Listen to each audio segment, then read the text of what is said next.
Hello YouTube, this is Info Kemp again giving a talk on the West and whether the West will be in the ascent or in the decline. Well, America seems to be going through some tough times at the moment, but it is still a military superpower. Obama's trying to get a stimulus package going and also trying to borrow more money from the Chinese. Now, in the long run, this is going to be detrimental to the US dollar. You're going to see more and more debt in the United States. So, economically, you may see the United States decline it to only have 1% growth, while the Chinese are growing at 7% conservatively. Now, in Europe seems to be the biggest exporter in the world because of Germany and some other European countries, and has the largest financial share of the world because of London, as I've said in my last talk. Europe is not yet a military superpower. And what is worrying about the China and America relationship and the relationship between Europe and Russia, because Europe is dependent on Russia for a lot of its oil and gas, is there's going to be a split in the West between Europe and America, with Europe going with Russia and America going with China in two symbiotic relationships. Now, the Chinese don't seem to be as worried about the American presence in Central Asia as the Russians have in Kyrgyzstan, where they've offered the Kyrgyzstan government over $1 billion to be able to get the Americans out from their airbase and put a Russian airbase in that country, so there'll be two Russian air bases. Does Russia feel like it's being encircled by the West, or does it feel like it's being encircled by America? That is a clear distinction, because if it feels safe with the European Union, because the European Union doesn't want a missile defence shield on its territory, then it will want to closen its ties with Russia. Now, England's exports mostly go to Germany, and Germany's exports mostly go to Russia and China. It's not in Germany's interest to have a problem with sending its machine tools to China so that China can manufacture goods which it will then send on to America, because China is buying up American debt so that it can produce to export to America, and that is what's causing the rise of China. This is why trade is so important. When people stop trading, when people start putting protectionist tariffs, and tariffs are a tax on imports, then everybody just wants to export, and nobody wants, and that is what's called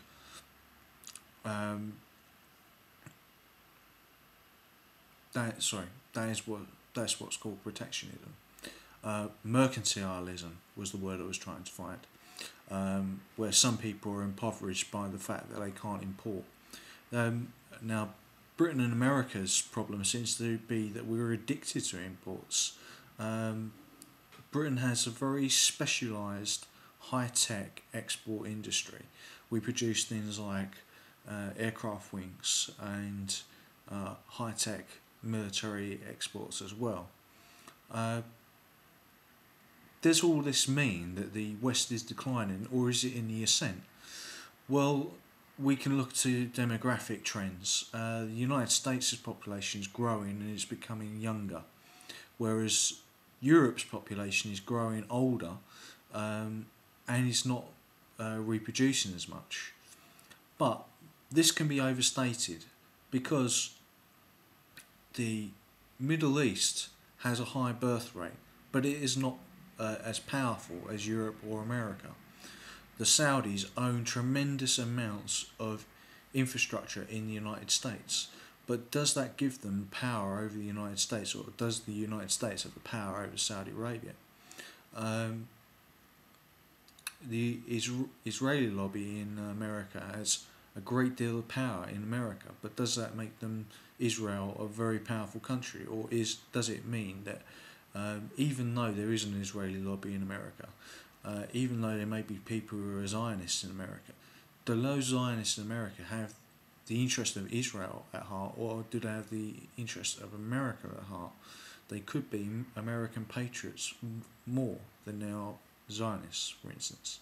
It's possible. It's just the same question can be asked of the Germans. Are they Germans first, or are they Europeans first? This is a question that needs to be asked. Since they contribute the most money to the EU. Now, with the bringing online of new technologies such as nanotechnology, especially nuclear fusion, will we be dependent on the Middle East for oil supplies? Well, we may be for a few decades, but Europe is moving fast ahead, and also especially England is moving fast ahead on fusion power. And we also, if you look at France has got a large nuclear industry where it's less dependent on oil. All these things make the Middle East seem to be less powerful unless they form the kind of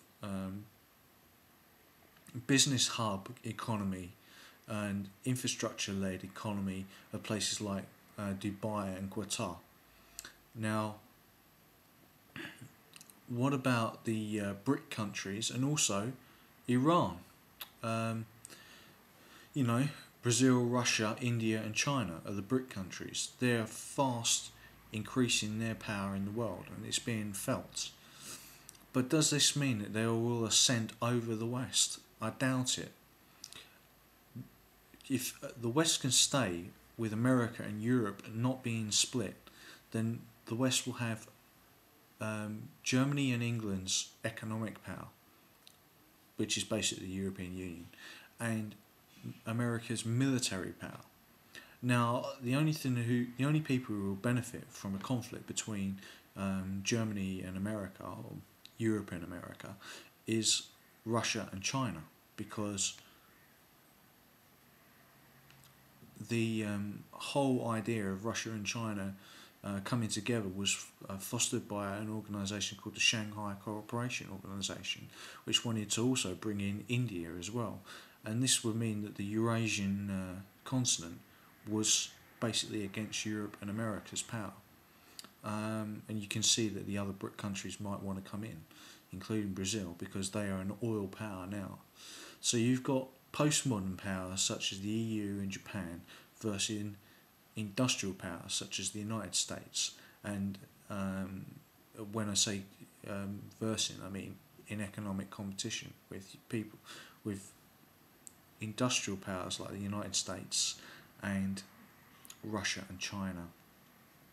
Now, what will happen if there's a change in power in the EU? For instance, England's population is growing very fast, and England may become the most powerful country in Europe. It's nuclear armed, and it has a much higher birth rate. But then again, Germany lost 50% of its population in the Wars of Reformation, and it has still bounced back to be a large country in Europe, and they will do so again. I believe so. I believe the European population has got about as low as it can get in birth rate, and the only way is up. I hope that Europe can help the United States to sort out its economic problems, and that we can be as partners together, and then we can be mutually beneficial. You're seeing that Europe, and especially England, is building up its naval strength again, which is good, with the 2 new carriers. And This will be vital to supporting our troops in Afghanistan.